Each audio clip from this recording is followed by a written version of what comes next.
وبارك وكرم على سيدنا محمد الحبيب الأعظم وعلى آله وصحبه ومن على سلكه انتظم. أما بعد والحمد لله. Para habaib, para kiai, para asatidzah hadirin wal hadirat yang dimuliakan oleh Allah Subhanahu wa taala.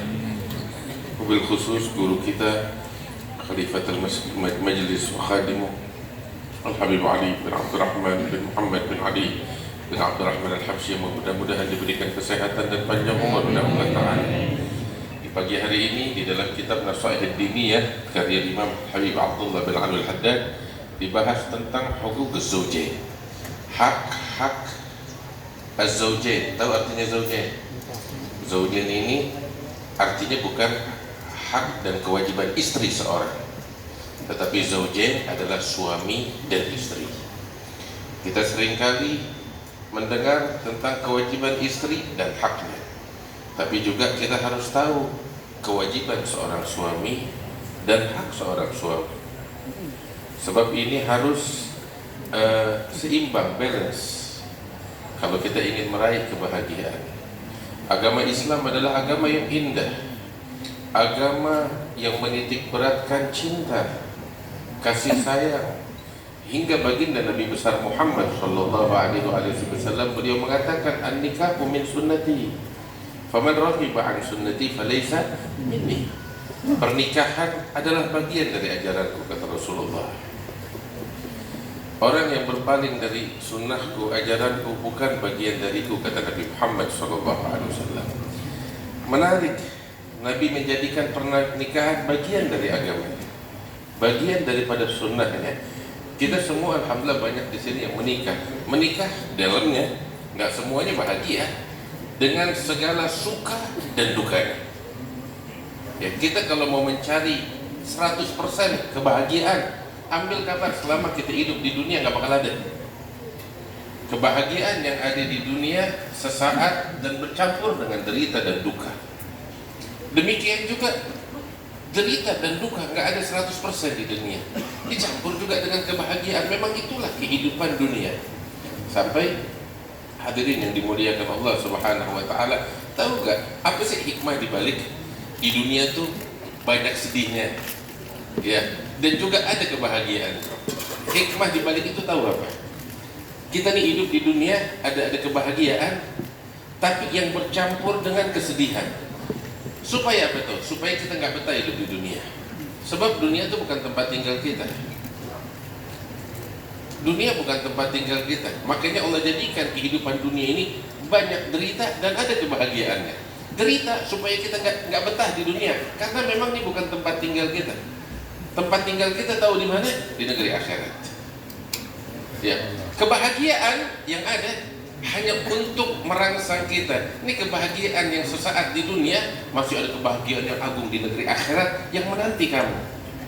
Ini hanya sekedar wa utubihi mutasyabihan, hanya sekedar simbol aja di dunia, tapi hakikat kebahagiaan yang sesungguhnya di akhirat, supaya kita rindu dengan akhirat. Hadirin yang dimuliakan Allah, pernikahan adalah bagian daripada sunnahnya Nabi besar Muhammad sallallahu alaihi wasallam.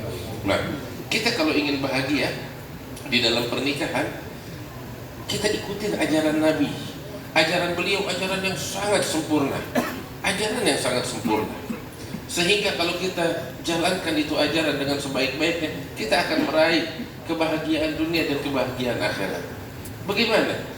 Dari sejak awal pernikahan tuh Nabi ngajarin kita untuk visi dan misi, menyatukan visi dan misi antara suami dan istri. Kita nikah ngapain sih? Itu pertanyaan yang saya rasa sangat mendasar di dalam membangun rumah tangga. Nikah mau ngapain? Hanya sekedar kita jalanin kehidupan begitu aja? Kagak. Orang bangun toko aja, orang bangun PT, perusahaan, bangun buka toko, ada visi dan misi. Sehingga dari visi dan misi yang ditetapkan, dia akan menetapkan target yang akan dicapai. Dan ketika target jelas, langkah-langkah yang akan diambil pun juga jelas. Itu urusan toko, itu urusan PT, itu urusan hal dunia yang sepele, yang hanya sementara. Begitu juga urusan membangun rumah tangga. Kita menikah mau ngapain? Ada tujuannya. Ada visi dan misi antara suami dan istri yang harus ditentukan, yang harus disepakati. Sehingga ketika visi dan misi itu jelas, ada target yang bisa dicapai oleh suami dan istri. Sehingga langkah-langkah yang diambil pun langkah-langkah yang tepat untuk mencapai target tersebut. Sehingga hidup juga bahagia, sesuai dengan aturan, sesuai dengan khutbah, perencanaan yang direncanakan. Nabi SAW mengajarin demikian. Dari sejak pertama seseorang ingin menikah, Nabi SAW ngapain tahu bilang? Beliau katakan di dalam hadisnya, beliau bersabda, tanakahu takthuru, menikahlah kalian, perbanyaklah keturunan, kata Nabi. Terus Nabi bilang apa? Tujuan dari pernikahan itu, ini dia visi dan misi. Fa inni mubahin bikumul umama yaumal qiyamah, karena kelak aku di hari kiamat akan membanggakan kalian di hadapan para nabi dan umatnya. Ingat itu. Itu tujuan kita membangun rumah tangga. Terus Nabi SAW juga bilang di dalam hadisnya, tunkahul mar'atu li jamaliha wa limaliha wa lihasabiha wa lidiniha fadfar bidzatid din taribat yadah. Nabi SAW bilang seorang wanita dinikahi karena kecantikannya, karena hartanya, karena dari rumah tangga orang-orang terhormat, katakan dari nasabnya, atau karena agamanya. Nah, dari semua itu, kalaupun kita bisa dapetin semuanya, alhamdulillah. Kalau enggak, prioritas di mana? Fadfar bidzatid din taribat yadah. Cari yang berpegang teguh dengan agama, kamu akan mendapatkan itu semua, kamu nggak bakal rugi. Artinya ada visi misi di dalam pernikahan yang harus disepakati, yang harus direnungkan, difikirkan dari sebelum sejak menikah. Difikirkan hal itu sehingga jelas pernikahan seseorang ketika dia membangun rumah tangga. Kita menikah, kita pengen jaga diri kita dari yang haram, dari apa yang diharamkan oleh Allah, sehingga kita manusia hidup manusiawi, kita dikasih syahwat dan nafsu sama Allah, baik yang laki-laki maupun yang perempuan. Kita dikasih nafsu dan syahwat, dan Allah memberikan tempat penyaluran syahwat yang halal. Iya kan? Sehingga kita tidak menyalurkan dengan pernikahan, kita tidak menyalurkan syahwat kita, melainkan di tempat yang dihalalkan oleh Allah Subhanahu wa taala. Terus Allah taala membebaskan kita sebebas-bebasnya. Nisa'ukum harthul lakum fa'tu harthakum anna syi'tum. Subhanallah, indahnya itu ayat, digambarkan, dilukiskan oleh Allah, diungkapkan tahu dengan bahasa yang indah. Pasangan kalian, wanita-wanita kalian bagaikan tempat bercocok tanam kalian. Silahkan kalian berkarya di tempat bercocok tanam kalian, kata Allah Subhanahu wa taala. Artinya mau bikin apa aja silahkan, bebas, baik yang laki-laki maupun yang perempuan. Sehingga kita nggak melakukan yang haram. Kita nggak melakukan yang haram. Maka itu Nabi menganjurkan kepada wanita-wanita untuk berdandan pada suaminya, sehingga suaminya nggak kelihatan yang haram, sehingga suaminya nggak menoleh kepada yang haram. Dianjurkan dan pahalanya besar. Sampai Nabi SAW itu ketika didatangi oleh seorang wanita, mewakili wanita-wanita yang lain. Ini wanita bilang, ya Rasulullah, saya wakil dari wanita-wanita di belakang saya. Silahkan mau bicara apa? Saya ingin menyampaikan engkau ini diutus oleh Allah bukan untuk laki-laki saja, tetapi engkau diutus oleh Allah untuk laki-laki dan perempuan, untuk alam semesta. Nah, cuma laki-laki di sini mereka dapat pahala jihad, mereka dapat pahala sholat Jumat, mereka dapat pahala ini dan itu. Yang kita perempuan nggak bisa dapetin itu. Lantas bagaimana kita bisa persaingan yang sehat dengan laki-laki untuk menggapai ridha Allah? Nabi dengar gitu bangga sampai bilang kepada sahabatnya, apakah ada dari kalian yang pernah mendapati ungkapan seorang wanita yang lebih cerdas daripada ini? Kata Nabi Muhammad SAW. Nabi membanggakannya sampai akhirnya Nabi bilang, inna husna taba'uli ihdakunna li zawjiha ya'dilu dzalika kulli. Masya Allah. Dengan bahasa yang begitu indah dari Rasulullah SAW, yang saya rasa terjemahan yang ada pun tidak bisa mengungkapkan arti yang sebenarnya dari ungkapan Rasulullah yang indah itu. Beliau katakan, inna husna taba'uli ihdakunna li zawjiha ya'dilu dzalika kulli. Sesungguhnya husna taba'ul, at-taba'ul itu bagaimana dia menservis suaminya, diservis dalam segala hal. Dia berkreasi. Tafannun, apa bahasanya tafannun itu? Betul-betul ahli di dalam menservis suaminya. Dia bikin suaminya bahagia. Itu pahalanya lebih dari pahala jihad. lebih dari pahala yang diraih hanya oleh orang-orang laki, kata Nabi Muhammad SAW. Itu dia.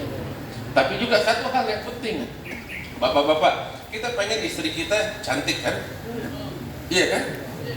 Setuju, kita pengen istri kita cantik. Modal. Benar, betul kak ibu-ibu? Coba diangkat jempol. Kita pengen bini kita cantik, tapi nggak dimodalin. Begitu bini kita nggak cantik, kita ngeluh. Modal, kasih duit untuk ke salon. Nah, senang ibu-ibu.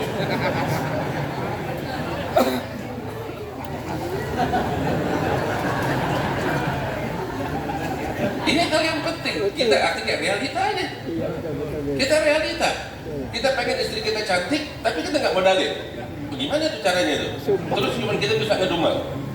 Kagak, modalin. Kasih dia. Makanya di hari Asyura tuh Nabi bilang kasih belanja lebih bakal bini kita ya. Senengin dia orang. Dia seneng, kita juga seneng. Coba kalau kita pelit, bagaimana dia mau senyum sama kita? Iya, itu satu. Yang kedua lagi, hal penting.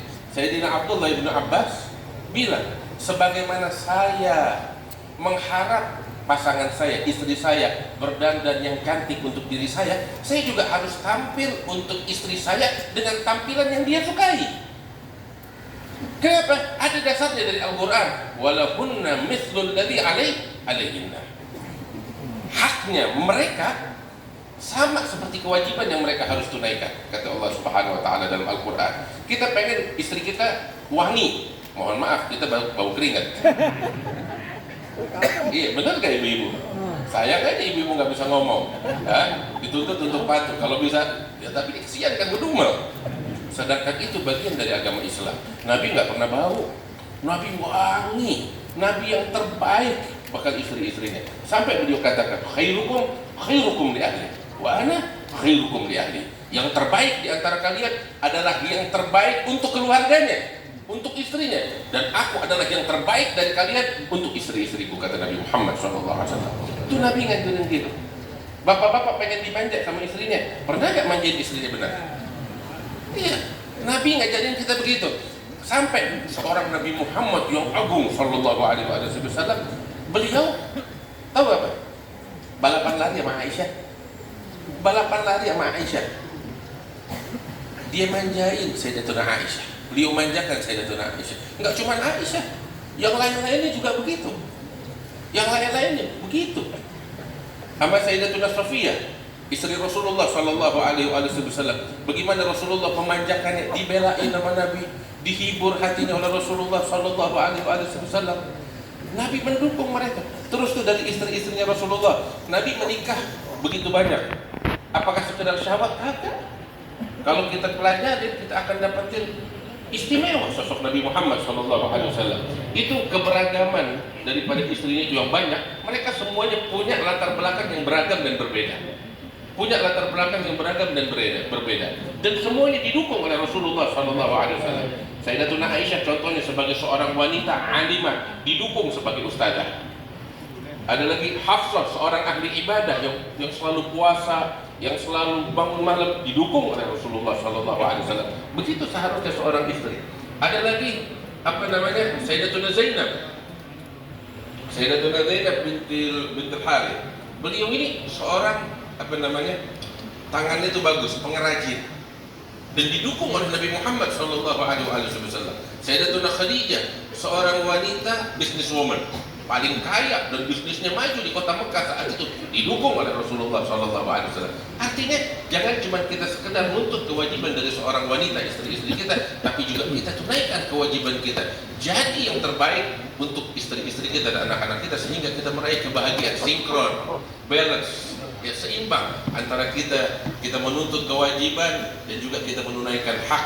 Inilah yang diajarkan oleh Nabi besar Muhammad SAW, dan insya Allah dengan demikian kita akan meraih kebahagiaan dari Allah Subhanahu Wa Taala di dunia dan di akhirat. Ya Rabbal Alamin. Mungkin ini sedikit yang bisa saya sampaikan, mudah-mudahan membawa manfaat untuk kita sekalian. Lebih kurangnya mohon maaf. Assalamualaikum warahmatullahi wabarakatuh.